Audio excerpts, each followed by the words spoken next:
এই বৃষ্টির ভিতরে ফ্লেক্সি করার জন্য মোবাইলে গ্রামীণ ফোন, বাংলা ব্যাংক, এয়ারটেল, এটা আমি ফ্লেক্সি করব। তো সিমে আপনারা দেখবেন, সিমে টাকা ঢুকাবেন, গ্রামীণ হোক, বাংলা ব্যাংক হোক আর এয়ারটেল হোক, যে সিমই হোক, দেখবেন কি এই টাকা নাই। কি কারণে টাকা নাই? মাঝে মাঝে কি হয়, আমি মোবাইলটা আমি করি, মানে মোবাইল দেখা দেখি করি, এবং আমার ঘরে ছোট ছেলে মেয়েরা দেখা দেখি করে। দেখা দেখির এক পর্যায়ে দেখবেন কি ওরা কোন ফাংশন থেকে কোন ফাংশনে যায়, পরবর্তীতে দেখেন কি এই টাকাগুলো নাই, আপনার সিমের টাকা সব কেটে নিয়ে যাচ্ছে।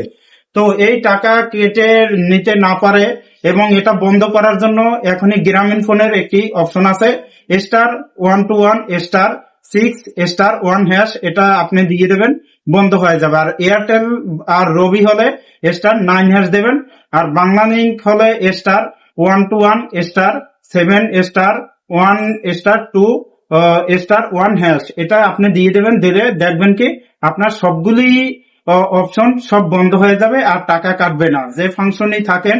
তো এখনই দ্রুত আপনি এই অপশনগুলি দিয়ে এখনই আপনার সিমে টাকা কাটা বন্ধ করে দিন।